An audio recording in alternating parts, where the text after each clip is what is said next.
سبائی بھی دبکے رہے، حضرت امیر معاویہ کی حکومت اتنی مضبوط تھی، کنٹرول، کہ ان کو کچھ سر اٹھانے کا موقع نہیں ملا۔ موجود تھے، دبکے رہے، جیسا کہ میں نے کہا ریولوشن کے آخری مرحلے پر آ کر جو مخالفین ہیں وہ دب جاتے ہیں کہ پھر دیکھیں گے موقع ملے گا تو پھر لیں گے ان سے حساب کتاب۔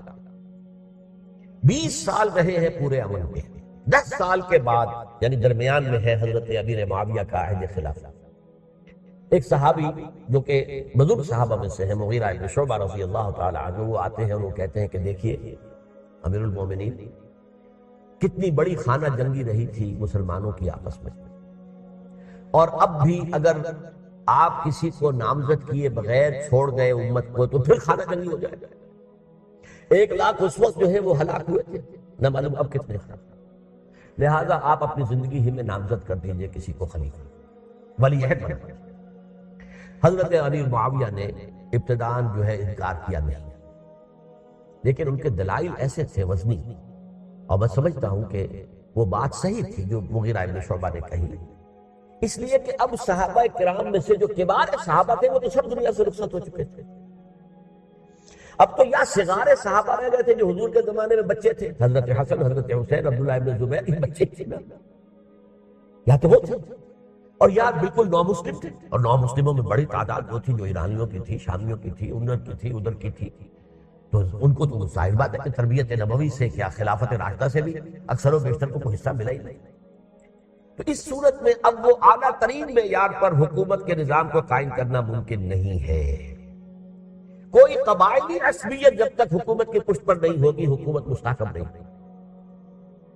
یہ گویا کہ ایک جس کو کہتے ہیں کہ حقیقت بینی، واقعیت پسندی، ایک آئیڈیالزم ہے اور ایک ریئلزم ہے کہ آپ فیکٹس آن دی گراؤنڈ کو غور کریں، سوچیں اس کے اوپر اور پھر کوئی فیصلہ کریں۔ اس اعتبار سے پھر حضرت امیر معاویہ نے بات مان لی اور بیعت لے لی لوگوں سے حضرت یزید کے لیے کہ یہ خلیفہ ہوں گے میرے بعد، اس کو ولی عہدی کہتے ہیں۔ اچھا، اس وقت 5 افراد ایسے تھے کہ جنہوں نے اس سے اختلاف کیا۔ یہ بات بہت اہم ہے۔ میرا کتاب کیا ہے، سانحہ کربلا، اس کے کچھ نسخے آج یہاں ہوں گے، آپ لوگ پڑھیے اسے غور سے اور پھیلائیے تاکہ حقیقت سامنے آئے۔ 5 افراد کون تھے جو ہونے چاہیے؟ ابو بکر فوت ہو گئے، ان کے بیٹے عبد الرحمن ابن ابی بکر۔ عمر فوت ہو گئے، ان کے بیٹے عبداللہ ابن عمر۔ عباس فوت ہو گئے، ان کے بیٹے عبداللہ ابن عباس۔ زبیر فوت ہو گئے، ان کے بیٹے عبداللہ ابن زبیر۔ اور حضرت حسن جو ہے ان کا انتقال ہو چکا تھا، حضرت علی کے بیٹے حضرت حسین رضی اللہ تعالی عنہ مجمعین۔ حضرت حسن کے بارے میں ایک فریق کا کہنا یہ ہے کہ انہیں زہر دے کر ہلاک کیا، اہل تشیع کا قول ہے، جبکہ اہل سنت کہتے ہیں کہ نہیں، وہ اپنی جو بھی طبی موت تھی اس سے ان کی وفات۔ لیکن میں اس میں نہیں جانا چاہتا، اس لیے کہ یہ مائکرو ہسٹری جو ہے نا، وہ تو ایک ایک واقعے کے لیے ادھر کی روایات کیا ہیں، ادھر کی کیا ہیں، ان کے پاس کیا دلائل ہے، یہ تو کسی ریسرچ اسکالر کا موضوع ہے، میرا پسند ہے۔ لیکن بہرحال یہ 5 حضرات تھے جنہوں نے ولی عہدی کی بیعت نہیں کی، لیکن حضرت معاویہ اتنے حریب الطبع انسان تھے، انہوں نے جبر نہیں کیا، کوئی تشدد نہیں کیا۔ ٹھیک ہے، ولی عہدی کی بیعت نہیں کر رہے، کوئی بات نہیں، میری بیعت تو کی ہوئی ہے نا، ابھی تو میں زندہ ہوں، بات ختم ہو گئی، میری بیعت کو تو نہیں توڑا انہوں نے، فسخ بیعت نہیں کی۔ اس اعتبار سے انہوں نے نہ کوئی تشدد کیا، نہ جبر کیا، نہ کوئی مواخذہ کیا۔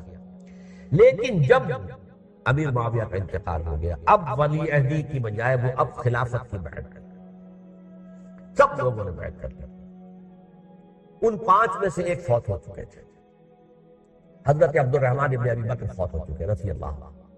4 تھے، ان 4 میں ایک اختلاف تھا۔ 2 کی رائے یہ تھی، عبداللہ ابن عمر، عبداللہ ابن عباس، کہ اگرچہ یہ کام غلط ہوا ہے، اسلام کی روح کے منافی ہوا ہے، یہ بادشاہت کی بنیاد پڑ رہی ہے، لیکن یہ بات ایسی نہیں ہے کہ اس کی بنا پر ہم خانہ جنگی شروع کروا دیں، امت کے خون خرابہ کروائیں، فساد کروائیں۔ لہذا انہوں نے بیعت کر لی۔ اب کوئی اگر یہ کہے معاذ اللہ کہ وہ بک گئے تھے یزید کے ہاتھوں، معاذ اللہ ثم معاذ اللہ، وہی بات آپ اختلاف کر سکتے ہیں کہ انہیں نہیں کرنی چاہیے تھی، یہ کوئی رائے رکھے، مجھے اختلاف نہ، لیکن ان کی نیت پر حملہ کریں گے تو حملہ محمد رسول اللہ پر ہوگا صلی اللہ علیہ وسلم۔ عبداللہ ابن عمر کون ہے؟ کتنی حدیثیں ان سے جو ہے وہ منقول ہیں، عبداللہ ابن عباس کون ہے؟ جنہیں حضور نے جو ہے جن کے لیے دعا کی تھی، اے اللہ فقہہ فی الدین وعلمہ التاویل، اے اللہ اس نوجوان کو دین کا فہم عطا کر اور قرآن کی تعویل اور تفسیر کا علم عطا کر، حبر الامہ کہلاتے ہیں۔ وہ کہیں پیسوں اور ٹکوں کے عوض بھی جانے والے نہیں تھے، انہوں نے امت کی مصلحت دیکھی، نیت جو ہے اس پر حملہ نہ کیجیے۔ البتہ اختلاف کا حق ہوا، دو حضرات جو ہے ڈٹے رہے کہ نہیں ہمیں کم وقت میں ریزسٹ کرنا ہے۔ عبداللہ ابن زبیر عمر کے اعتبار سے وہ بڑے مسلمانوں میں سب سے پہلے ولادت مدینے میں جا کر جو ہوئی ہے وہ عبداللہ ابن زبیر کی ہوئی ہے۔ ہجرت کر کے جب مہاجرین وہاں پہنچے کچھ عرصے تک کسی کے ہاں کوئی اولاد نہیں ہوئی تو لوگوں نے تانے دینے شروع کر دیے کہ معلوم ہوتا ہے کہ یہاں آ کر یہ مکے کے رہنے والے جو ہے کمزور ہو گئے ہیں، ان کے ہاں اولاد ہی نہیں ہو رہی۔ پھر عبداللہ ابن زبیر کی ولادت ہوئی ہے، یہ حضرت ابو بکر کے نواسہ، حضور کی زوجہ محترمہ حضرت عائشہ کی بہن، حضرت دیکھیے ابھی نام نکل گیا ہے جی، حضرت اسماء رضی اللہ تعالی عنہ عنہما، یہ ان کے ساتھ جاتے ہیں، حضرت زبیر کے بیٹے۔ ان کا فیصلہ ہوا کہ ہمیں رجسٹ کرنا ہے کم وقت میں ایٹ اینی کاسٹ۔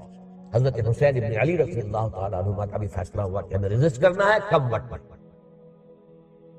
البتہ ان میں بھی ایک اختلاف ہو گیا، یعنی یہ دو تو جڑے رہے، ان دو میں اختلاف ہو گیا۔ عبداللہ ابن زبیر کا کہنا یہ تھا کہ ہمیں حجاز میں رہنا چاہیے، یہ سرزمین ہے جس میں نبوت کی برکات سب سے زیادہ ہے، یہاں ہم مضبوط قلعے کے اندر ہیں، ہمیں یہاں سے جو ہے رجسٹ کرنا چاہیے اور ختم کرنا چاہیے اس نظام کے اندر جو خرابی آ گئی ہے۔ حضرت حسین رضی اللہ تعالیٰ عنہ کے پاس خطوط کا تانتا بنا ہوا تھا، کوفے سے لوگ خط لکھ رہے تھے، آئیے آئیے آئیے ہم آپ کے ہاتھ میں بیعت کریں گے، ہم آپ کے ہاتھ میں بیعت کریں گے، ہم آپ کے ہاتھ میں بیعت کریں گے۔ یہی وہ کوفہ جو حضرت علی کا دارالخلافہ رہا تھا اور جو پھر سبائیت کا گڑھ بن گیا۔ چنانچہ حضرت حسین نے حضرت مسلم بن عقیل کو بھیجا وہاں پر کہ میرے نمائندے کی حیثیت سے جا کر وہاں پر بیعت لو۔ 10-12 ہزار افراد نے بیعت کر لی، لیکن اس کے بعد یزید کی طرف سے گورنر بنا کے بھیجا گیا ابن زیاد کو۔ ابن زیاد نے آ کر جو تشدد کیا اور سختی کی تو سب کے سب بیعت توڑ کر اور سب منحرف ہو گئے۔ مخلصین تو وہ تھے نہیں، الکوفی لایوفی، کوفی جو ہے وہ تو کوئی وعدہ وفا کرنے والا ہوتا ہی نہیں، بیعت توڑ دی۔ فمن نقص فانما ينقص على نفسه، بیعت کے بعد بیعت توڑ دینا بہت بڑا توڑ دینا۔ ادھر اطلاع مل گئی حضرت حسین کو، چل چکے تھے وہ راستے میں تھے کہ وہاں تو مسلم بن عقیل شہید ہو گئے اور سب لوگوں نے بیعت توڑ دی۔ اب واپس جانا چاہتے تھے لیکن مسلم بن عقیل کے بیٹے جو ہے اڑ گئے۔ یہ عرب کی اپنی ایک جو ہے پرانی ان کی حمیت اور ان کا قبائلی نظام کہ اب ہم اپنے والد کے خون کا قصاص لیے بغیر نہیں رہیں۔ حضرت حسین رضی اللہ تعالیٰ عنہ کی مروت اور شرافت، یہ میرا ساتھ دینے کے لیے آئے تھے، اب میں ان کا ساتھ نہ دوں تو یہ تو شرافت اور مروت کے خلاف ہے۔ اچھا چلو چلتے۔ وہاں جا کر بھی عین اپنے میدان کے اندر بھی حضرت حسین رضی اللہ تعالیٰ عنہ نے 3 چیزیں پیش کی ان کوفیوں کے لشکر کے خلاف۔ سب سے بڑا لشکر کے اندر سب سے بڑے تو کوفی تھے جنہوں نے بیعتیں کی ہوئی تھی حضرت حسین کے ساتھ۔ دیکھو مجھے جانے دو واپس حجاز کی طرف، یا مجھے سرحدوں پر بھیج دو تاکہ میں کافروں کے ساتھ جنگ کرتے ہوئے اپنی جان دے دوں، یا مجھے یزید کے پاس جانے دو، میں اپنا معاملہ اس سے طے کر لوں۔ لیکن کوفیوں کو یہ گوارا نہیں تھا۔ اگر یہ یزید کے پاس پہنچ گئے تو ہمارا کچا چٹھا بیان کر دیں گے کہ مجھے تو ان لوگوں نے برگلا کر بلایا تھا۔ اس لیے کہ دیکھیے حضرت امیر معاویہ کے 20 سالوں کے دوران میں بتا چکا ان کی حکومت اتنی مستحکم تھی کہ اس کے خلاف کوئی فتنہ اٹھانا ممکن نہیں تھا، کیونکہ چینج اوور ہوا تھا۔ اور چینج اوور میں آپ کو معلوم ہوتا ہے کہ ایک جس کو کہتے ہیں every thing is in the melting پاٹ، ابھی تو یہ درمیان کے اندر معاملہ ہے، تو انہیں موقع ملا، سر اٹھایا حضرت حسین رضی اللہ تعالیٰ عنہ کو، جو خطوط لکھے جس کے تھیلے کے تھیلے اور بوریوں کی بوریاں بھری ہوئی حضرت حسین کے ساتھ تھی، وہ کہا کہ آئیے ہم آپ سے بیعت کریں گے۔ انہوں نے نہیں مانا، اور اصل میں حضرت حسین کے قاتل وہ کوفی تھے، وہ بزدل، وہ منافق، جنہوں نے بیعت کر کے بیعت توڑی۔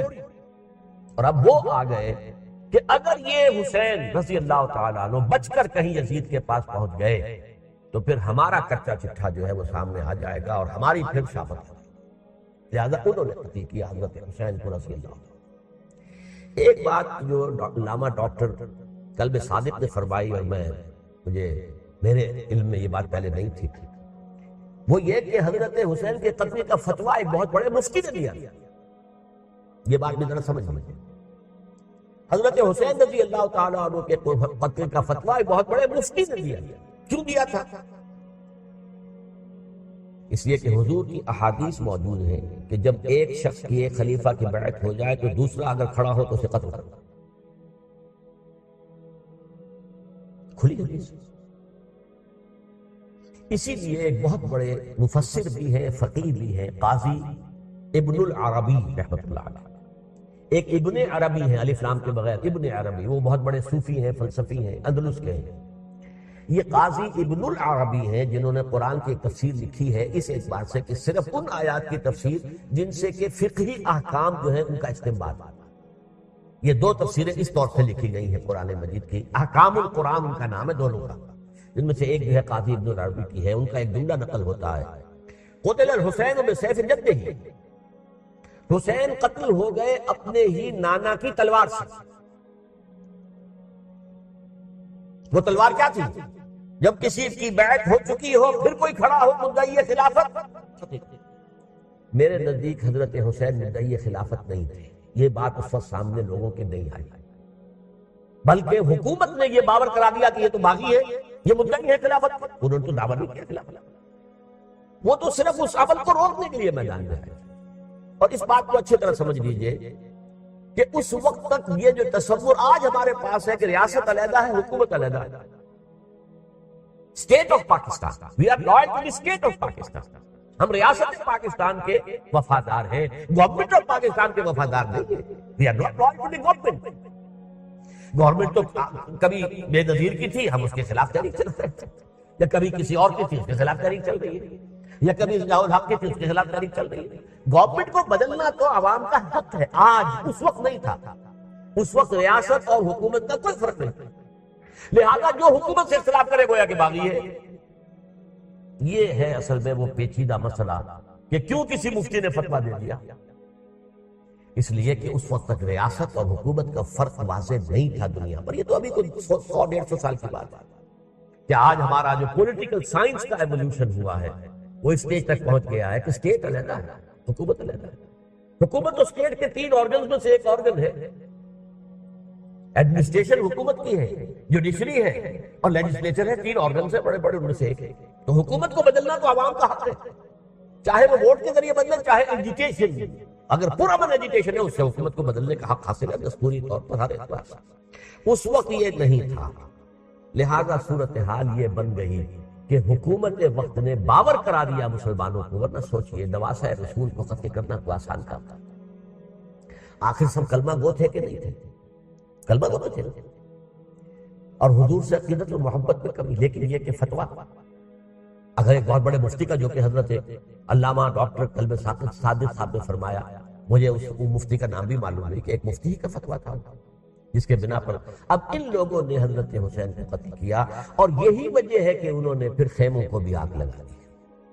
بھائی حالانکہ دیکھیے اگر دشمنی کا انتقام ہوگا تو حضرت علی بن حسین جو بیمار تھے، جو بعد میں زین العابدین رحمت اللہ علیہ کے نام سے پھر یہ اہل تشیع کے چوتھے امام معصوم ہیں، حضرت علی، حضرت حسن، حضرت حسین، اور پھر حضرت علی بن حسین زین العابدین رحمت اللہ علیہ، کیا ان کو بھی قتل کرتے تھے؟ حضرت حسین کی نسل ہی ختم ہو جاتی، لیکن نہیں کی۔ آگ کیوں لگائی؟ آگ اس لیے لگائی کہ وہ جو ڈاکومنٹری پروف ہے ہماری غداری کا یزید کے خلاف حضرت حسین کو جو ہم نے دعوت دی، وہ جو ڈاکومنٹری پروف خطوط کی شکل میں موجود ہے وہ ختم ہوتا ہے، ڈسٹرائے ہوا۔ اس کے لیے انہوں نے خیموں میں آگ۔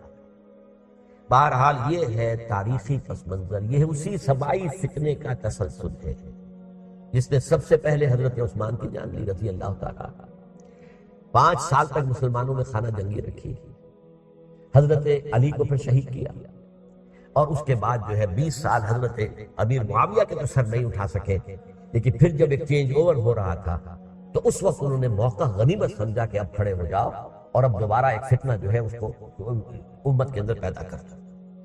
اچھا، اس معاملے میں ایک بات جو میں نے وہاں کہی کہ ہمارے ہاں شاعرانہ جو مبالغہ آمیزی ہے، یہ میری گفتگو کا حصہ انہوں نے حذف کر دیا ہے۔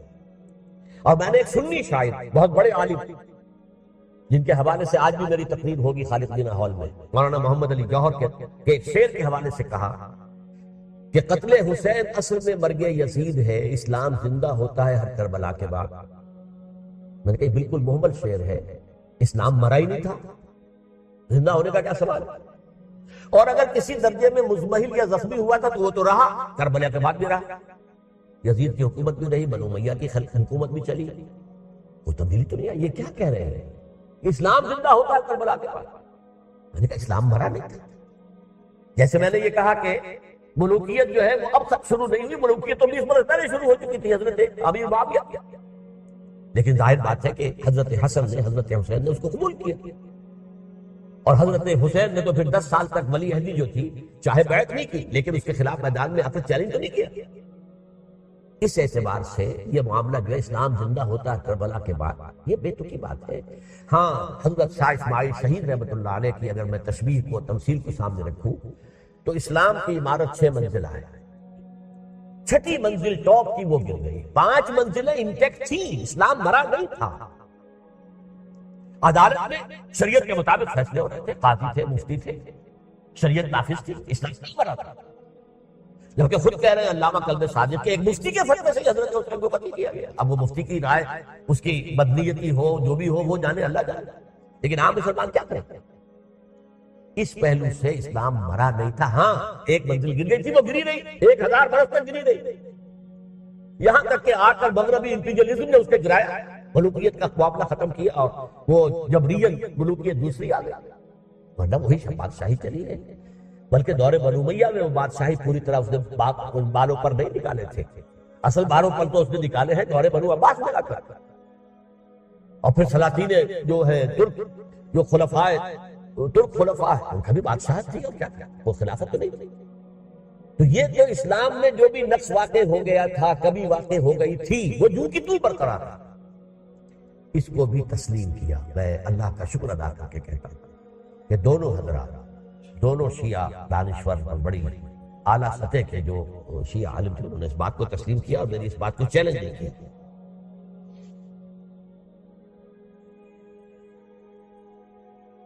اصل میں تیسری بات میں نے یہ کہی کہ دیکھیے حضرت حسین رضی اللہ تعالی عنہ کی اس شہادت کے بعد، اس کے بعد واقعہ حرہ بھی ہوا، جو واقعہ کربلا سے بھی بعض اعتبارات سے زیادہ بھیانک اور زیادہ گھناؤنا واقعہ ہے، بنو امیہ کی تاریخ ہے جس کو لوگ جانتے ہی نہیں۔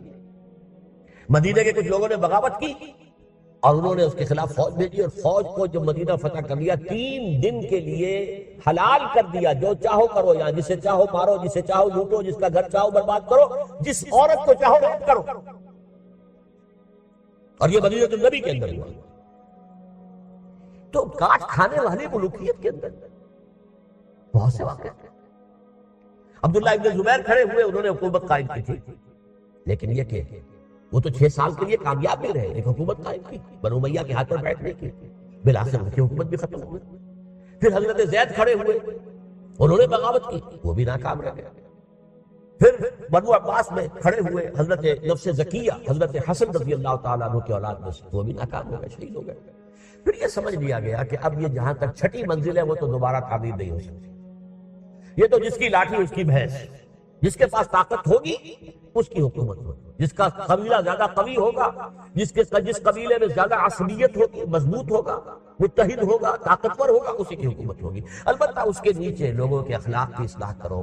صوفیاء کرام نے وہ کام اپنے ذمہ لیا، اور بالکل وہی کام ہے کہ جو ائمہ اہل بیت کرتے رہے۔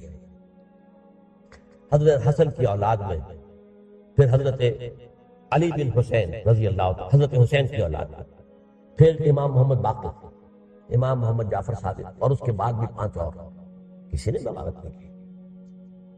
جیسے علماء کرام کام کر رہے تھے اور جیسے صوفیاء کرام کام کر رہے تھے، ایسے ہی وہ مسلمانوں کی علمی تربیت، روحانی تربیت اور تزکیہ کر رہے تھے، کسی نے حکومت کو چیلنج نہیں کی۔ نوٹ کر لیجیے اس بات پر، حضرت علی نے بھی چیلنج نہیں کیا تھا، حضرت حسن نے چیلنج نہیں کیا، خود صلح کر لیا۔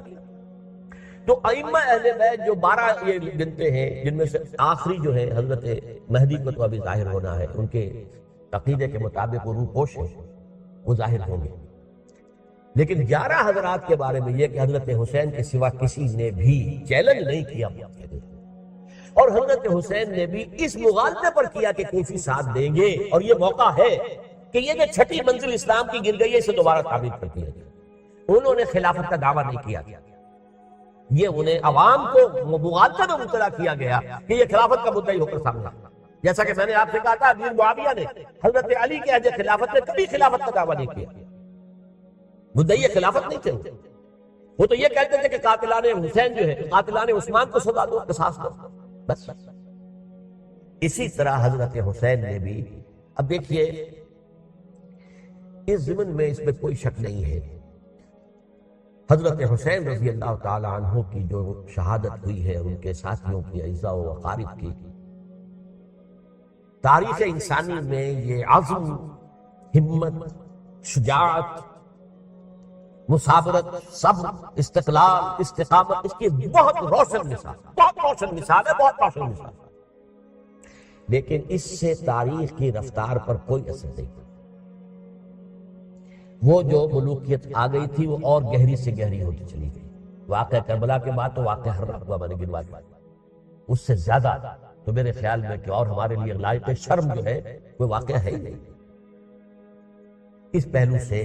لیکن حضرت حسین کا ایک، اب ان کو یہ کہ میں، مطلب یہ کہ اگر میں ان کے ہاتھ پر بیعت کر لیتا ہوں جو کہ اس وقت سامنے موجود تھے کہ یزید کی بیعت تمہارے ہاتھ پر کرتا ہوں، تو گویا کہ اپنے آپ کو سرنڈر کر دیتے۔ وہی خطرہ جو امیر معاویہ کو تھا کہ مجھے وہ تو پہنچنے بھی نہیں دیں گے علی تک رضی اللہ تعالیٰ عنہ، اور مجھے پہلے ہی شہید کر دیں گے، یہی خطرہ حسین کو تھا رضی اللہ تعالیٰ عنہ کہ مجھے یزید تک پہنچنے نہیں دیں گے، پہلے قتل کر دیں گے۔ اور ویسے بھی یہ ایک شرافت، مروت اور حمیت اور غیرت اور عزت نفس کا تقاضا بھی تھا کہ بھائی معاملہ ہے یزید کا، میرا مجھے وہاں جانے دو، اللہ نہ کرے، یو کین اسکورٹ می، میرے دائیں بائیں چلو تاکہ میں کہیں اور بھاگ نہ جاؤں تمہارے خیال میں، مجھے وہاں پہنچا دو، میں وہاں پہ جا کے اس سے معاملہ کر لوں۔ لیکن انہوں نے قتل کیا، اصل قاتلان کوفی، وہی سبائی۔ البتہ یہ ہے کہ اس واقعے کی جو یادگار ہے اس میں کوئی شک نہیں ہے کہ اس نے مسلمانوں میں سے ایک گروہ کے دل میں قربانی اور شہادت کا جذبہ بہت پیدا کیا، اس میں کوئی شک نہیں۔ اور جس طریقے سے کہ عاشورہ محرم میں یاد منائی جاتی ہے، جس طریقے سے اس نے اہل تشیع کے اندر قربانی کا جذبہ بے انتہا پیدا کیا، اگرچہ وہ جذبہ بروئے کار نہیں آتا، اس لیے کہ ان کے ہاں یہ عقیدہ ہے، یہ طے ہے کہ جب تک حضرت مہدی ظاہر نہیں ہوں گے ہم کسی کے خلاف بغاوت نہیں کریں گے۔ یہ پوری تاریخ میں ان کا معاملہ رہا، تمام جو ہے ائمہ اہل بیت کا معاملہ رہا، جب تک مہدی نہیں آتے keep sitting and keep waiting, wait and see, that's all۔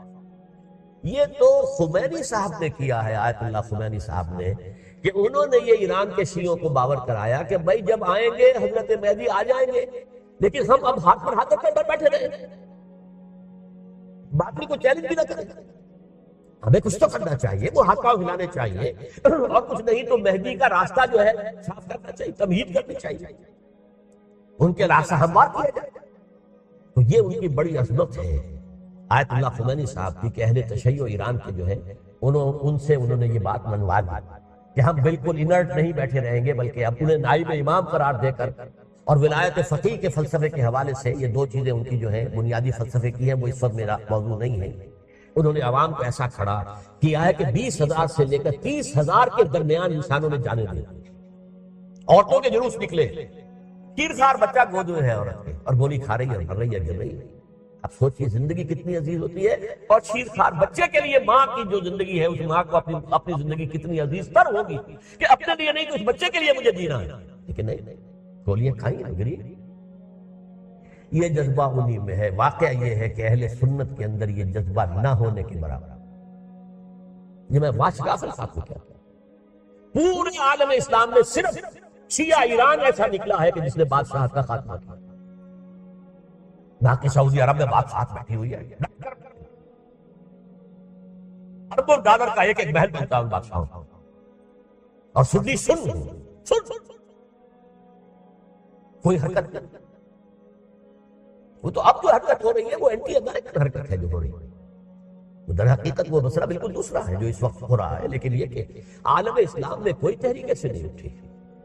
یہ اہل تشیع میں ہے جو بالکل استثنائی بات ہے کہ انہوں نے جو ہے ایسا بادشاہ جس کو کہا جاتا تھا کہ اس کا جو اسلحہ خانہ ہے وہ ایشیا میں سب سے بڑا اسلحہ خانہ ہے, جو 2500 سالہ پرانی جو ایک عظمت تھی ایران کی, اس کو دوبارہ تازہ اور زندہ کر دیا. 2500 سالہ برسی اس نے بنائی تھی, اس کے لیے ایک شہر آباد کیا تھا. کہ خسرو یا سائرس یا ذوالقرنین قرآن مجید کی اصطلاح میں اس کی یادگار بنائی تھی. اب وہ سوچ رہا تھا کہ وہی عظمت دوبارہ ایران کی ہوگی جو کہ خسرو کے زمانے میں تھی, جس کا قرآن مجید میں سورہ کہف کے اندر ذکر ہے. مشرقی فتوحات, مغربی فتوحات, شمالی فتوحات. تو وہ بادشاہ کو بھاگنا پڑا قربانی کی وجہ سے. تو یہ جو ہے واقعہ کربلا نے, اس میں کوئی شک نہیں ہے کہ ایک ایسی مشعل روشن کی ہے جس کو کہ ہر شخص کو دیکھنا چاہیے. یہ بھی انسان, جیسے کہ اقبال نے ایک شعر کہا تھا غالب کے لیے, فکر انسان پر تیری ہستی سے یہ روشن ہوا ہے, پرے مرغ تخیل کی رسائی طاق ہو جا. تو فکر انسان پر حضرت حسین کی قربانی سے یہ واضح ہوا ہے کہ انسان کس حد تک جا سکتا ہے قربانی دینے کے لیے اپنے کسی مقصد کے. مقصد ان کا جو تھا, میں نے اسی لیے آج پڑھی تھی, معاذ اللہ ثم معاذ اللہ. میں ایک آخری بات جو کہہ رہا ہوں وہ نوٹ کر لیجئے. ایک خاص انتہائی نقطۂ نظر کے عام کیے جانے کی وجہ سے سنیوں میں بھی ایک انتہائی رد عمل پیدا ہوا. ایکسٹریم رائٹسٹ سنی, اگر ایک طرف سے حملہ کیا گیا ہے حضرت عثمان کی نیت پر, ان کو خیانت کا الزام لگایا گیا, ان پر اقربا پروری کا الزام لگایا گیا, حضرت ابو موسیٰ شریف پر خیانت اور غداری کا الزام لگایا گیا. یہ ساری چیزیں اگر صحابہ کرام کے اوپر ہوئی, امیر معاویہ پر, امیر اور عمرو بن العاص پر, تو جواب میں کچھ لوگ کھڑے ہو گئے. حضرت علی وہ اقتدار کے طالب تھے, معاذ اللہ ثم معاذ اللہ ثم معاذ اللہ. یہ اہل سنت کا موقف ہے. حضرت حسین اقتدار کے طالب تھے, ہرگز نہیں, ہرگز نہیں, ہرگز. وہی اصول جو میں نے بتایا تھا سب کے لیے لاگو رہے گا. وہ امیر معاویہ کے لیے ہے تو حضرت علی کے لیے بھی, حضرت حسین کے لیے بھی. یہ نیک نیت ہے. آپ ان کی کسی رائے سے اختلاف کر سکتے ہیں لیکن ان کی نیت پر حملہ نہیں کریں گے. نیت پر حملہ کریں گے آپ کا ایمان بالرسالت جو ہے وہ بدل ہو جاتا ہے. یہ رسول کے ساتھ, رسول نے ان کا تذکیہ کیا, یتلو علیہم آیاتہ ویزکیہم, اس کا سارا عمل محمد کا کیا ہوا صلی اللہ علیہ وسلم. تو صحابی کے معاملے میں یہ ہمارے ہاں ان کو اہل سنت جو ہے جو معتدل مزاج کے, اکثریت نے کی, یہ تو چند لوگ ہیں ذرا قلم چلا لیتے ہیں تو ان کی بہت سی کچھ چھوٹی چھوٹی کتابیں بھی شائع ہو گئی ہیں بہت, لیکن انہیں اہل سنت نے قرار دیا ناسبی یا خارجی. جیسے خوارج نے کہا تھا حضرت علی بھی کافر ہے اور حضرت ابی معاویہ بھی کافر ہے, حضرت عمرو بن العاص بھی کافر ہے, معاذ اللہ ثم معاذ اللہ. ایسے ہی کچھ لوگ حضرت حسین پر بھی الزام لگاتے ہیں کہ اقتدار کی حوث و طلب کے اندر انہوں نے یہ سارا سفر کیا تھا, اور بس یہ ہے کہ وہ جو بازی تھی وہ ہار گئے. اللہ اللہ خیر سمجھا, اس سے آگے کیا ہے بابا, اللہ ثم معاذ. اسی لیے میں نے آیت آج جو پڑھی تھی ایک اور جو بہت بظاہر آپ کو معلوم ہوئی ہوگی, غیر متعلق ہے میرے آج کے عنوان سے, تلک الدار الآخرۃ نجعلھا للذین لا یریدون علوا فی الارض ولا فسادا. یہ سورہ قصص کے آخری آیات میں سے. دیکھو یہ آخرت کا گھر جو ہے وہ ہم خاص کر دیں گے ان لوگوں کے لیے جو اس زمین میں اپنے اقتدار کے طالب نہیں ہوتے. زمین میں اقتدار کے طالب ہو گے فساد ہوگا, تم بھی طالب میں بھی طالب, جھگڑا ہوگا, لڑائی ہوگی, دنگا ہوگا, فساد ہوگا. تلک الدار الآخرۃ نجعلھا للذین لا یریدون علوا فی الارض ولا فسادا. جو لوگ زمین میں اپنے اقتدار کے طالب اور اس کے نتیجے میں فساد پیدا کرنے والے نہیں ہیں ان کے لیے ہم نے آخرت کا گھر خاص کیا.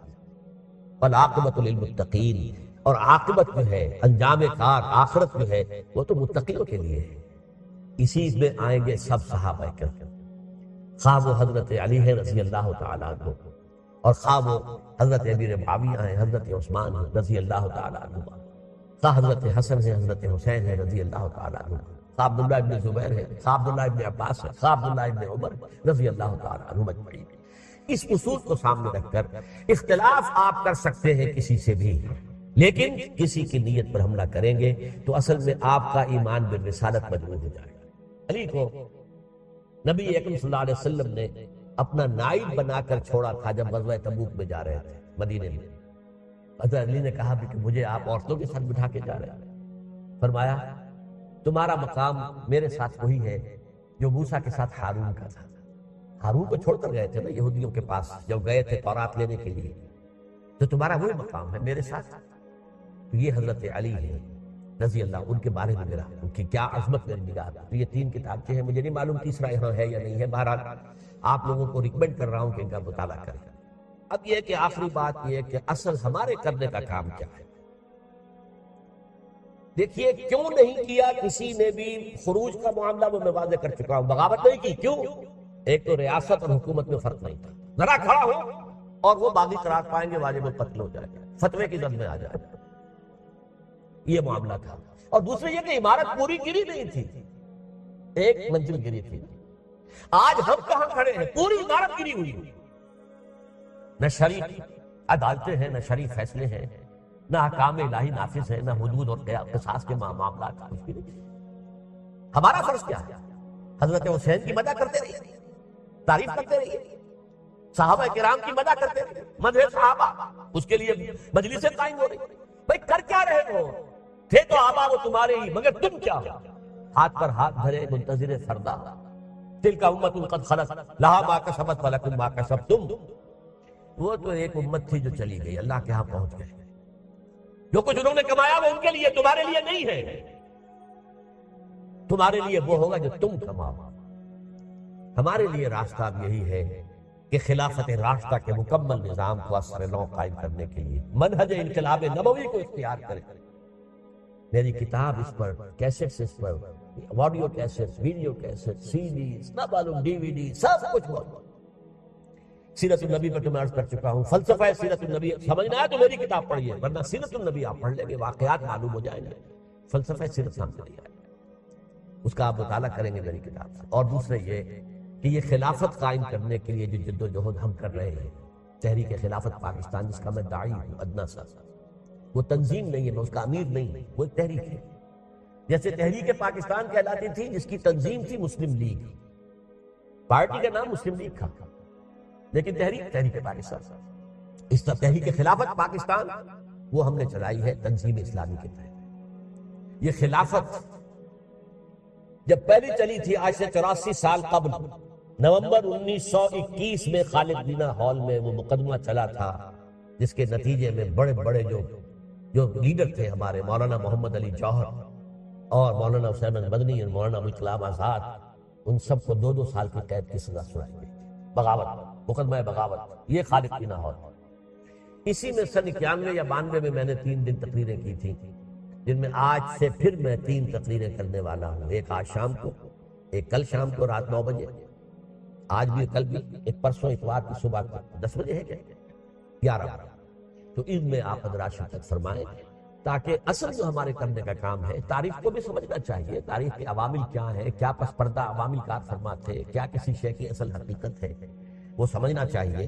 لیکن یہ ہے کہ اس اعتبار سے میں نے جب یہ لفظ استعمال کیا تھا اس مذاکرے میں، لپ سروس، کہ یہ ہم صرف لپ سروس کرتے رہے، مدح کے بیان کرتے رہے، منقبت بیان کرتے رہے، حضور کی نعتیں کہتے رہے، اس سے تو بات نہیں بنے گی جب تک کہ وہ فرض منصبی شہادت علی الناس کا جو ہمارے ذمے ہے بحیثیت امت محمد صلی اللہ علیہ وسلم اس کو ادا نہ کرے. مجھے خوشی ہے کہ اس کی بھی تائید دونوں حضرات نے کی. ہاں یہ لپ سروس کا فائدہ ہے. اللہ تعالی حضرت حسین کے نقش قدم پر چلتے ہوئے، بلکہ اصل میں تو ہمارے لیے اسوہ رسول ہے محمد صلی اللہ علیہ وسلم، اس پر چلتے ہوئے ہم پاکستان میں اسلام کا نظام خلافت قائم کرنے کی جد و جہد کریں. اقول قولی ھذا واستغفر اللہ لی ولکم ولسائر المسلمین والمسلمات.